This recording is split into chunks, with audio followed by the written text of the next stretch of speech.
you very much, David, and it's very nice to be here. One of my favourite fringes I used to go to at Labour conferences was the Labour Euro Safeguards campaign, which sadly is no more, but we got what we wanted. So I want to talk about the fact that we are now in a new space for a Labour government for the first time in half a century, which is a Labour government outside of the EU. But Tony Benn said that in his long life, of all the different constitutional changes that he witnessed, and of course he was responsible for one or two himself, joining the EU was the biggest of all. As Ben put it, EU membership rendered the House of Commons as a municipal authority under the ultimate control of a Brussels administration. And so in that respect, Brexit was a constitutional revolution in the old meaning of that word, a rotation, a return to a previous state of things. Because Brexit returned to the UK government full control over industrial policy, trade, state aid, nationalisation, immigration, procurement, fishing, agriculture, and proclaimed to the public, but perhaps less so to the political class, these new powers carried with them added expectations for a more activist state. And the real test of Brexit's success, I think, has always been whether people would see an economic transformation in the country and in their communities. And curiously, I think of all of our recent prime ministers, it was probably Boris Johnson who understood this better than most. Levelling up was and remains absolutely the right strategy, but of course it didn't go nearly far enough under the Conservatives. Regional policy has to be much more than grants for hanging flower pots and high street facelifts. Now, the fact that Conservatives squandered these newfound powers, I think, should not be surprising to us. These are policy levers that are much more commonly associated with left-wing governments. And so the great prize of Brexit, to make a success of it, was in the reach of the Labour government, because now, for the first time since the 1970s, the Labour government has full responsibility for economic planning. And that gives Labour a unique opportunity to respond to the demands of its electorates to rebalance and redistribute wealth and jobs across the country. So what does that mean, for example? What does it mean now that we have more control over state aid? Well, that means the government now can make its own decisions about grants, favourable tax concessions, low interest and long-term loans, to revive old industries, to sustain ongoing industries, and to develop new ones in parts of the country that need them. Let me just take a couple of examples. So the sort of cliche example, I think it's a revealing one, is fishing. Brexit entailed Britain restoring full control of its waters for the first time in half a century. Now, in practice, we actually haven't been able to gain exclusive access, first of all because of the transition arrangements, and now because of this government agreeing to continue those arrangements for another 13 years, so that we get better queues at airports, which actually that experience going to Poland is not a thing. Now, we're told not to worry about this because fishing doesn't really matter. I think this is a rather curious claim for a couple of reasons. One, it clearly matters to the Europeans. It clearly matters to the French and the Dutch and the Spanish, who are very keen on getting access to our fishing waters. But we're told, well, but it's a very tiny part of the British economy. Well, tiny for whom? Because for some communities it's not tiny. I'm always reminded of, in this context, although it was a slightly different argument, in the 1975 European referendum, Barbara Castle was talking to the Oxford Union. Of course, Barbara Castle was a Eurosceptic, and the Oxford Union was very pro-EEC. And at one point, Barbara Castle was talking about the importance of Malaysian tinned pineapples. And she got a uproarious laughter, mocking laughter from the audience, because she said, they are very important.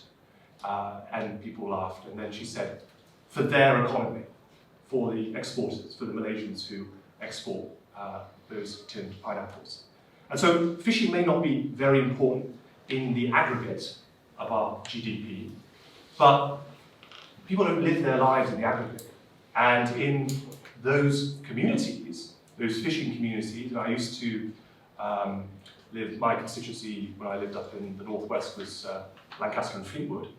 In Fleetwood, the loss of fishing jobs has meant an enormous step back for that community. Not just the local economy, but also a local sense of pride and place and worth as well. And that is difficult to pick up in aggregate GDP figures.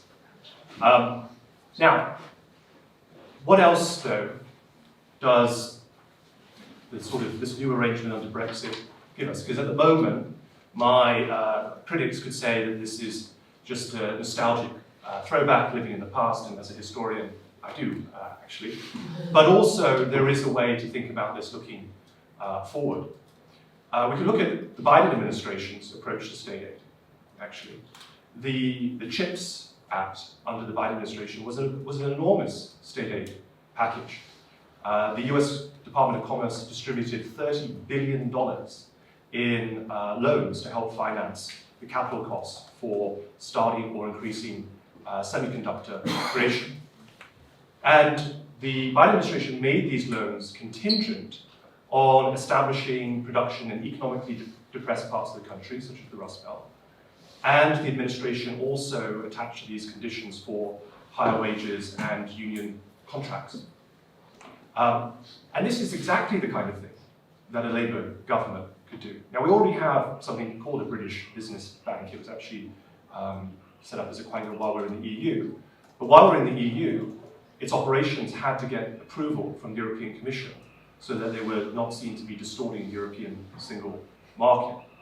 But now that we're outside the EU, we can be much more vigorous in this, and our British Business Bank can become the British Investment Bank, or the Great British Investment Bank, if you want to call it that, and massively ramp up operations with a clearer steer from this government, rather than the kind of arm's length body that it is at the moment. We need to be ready. When we were in the EU, there was always this sense that you couldn't distort the single market, right? But as socialists, that's what we're all about. You know, weekends distort the market. Okay, trade unionism distorts the market, but in the favour the people that the party was set up to represent, and also to be democratically responsive. Right? This is what we mean when we talk about taking democratic control over the economy, is changing the rules of the economy in a way that serves our communities. Now, there are all kinds of other things we can do. We can look at procurement, and there is some work that's been done by the government in procurement when it comes to defence. I mean, I remember when there was this contract to build 1,000 Thameslink trains back in 2013, a £1.4 billion pound contract. And under EU rules, that contract had to go to Siemens in Germany rather than Bombardier in Derby.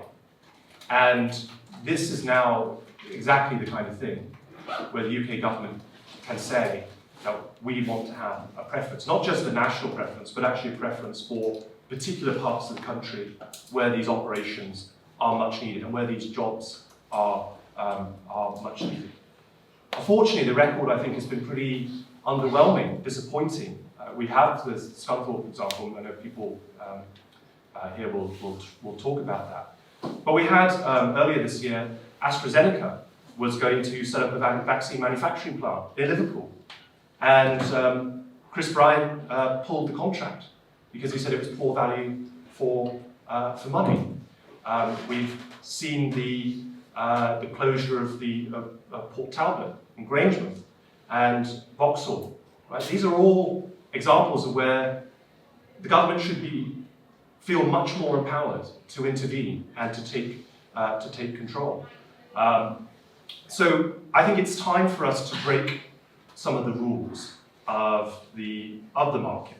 We need to tame capital. We need to redirect the economy in the service of labour, which was the foundational purpose of the Labour Party. And I think if we get this right, not only do you help to address unemployment, precarity, underemployment, and inequality. But I think you also can start to address other issues like the overheated housing market in the Southeast, which is partly a consequence of the jobs crisis outside of the Southeast. You give people a higher wage, stable incomes, and that supports communities. It enables people to be able to make the choice, if they wish, to be born, to live and die in the same community, and to have a good, meaningful, rewarding, and prosperous life in doing so.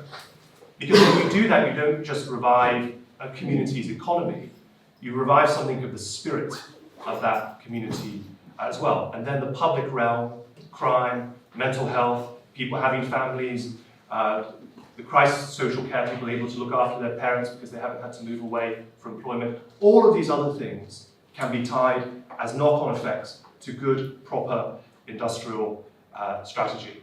So my challenge to the Labour Party, to this Labour government, is stop seeing Brexit as a problem to be managed and start seeing it as a set of new opportunities that can unlock the prosperity of our country.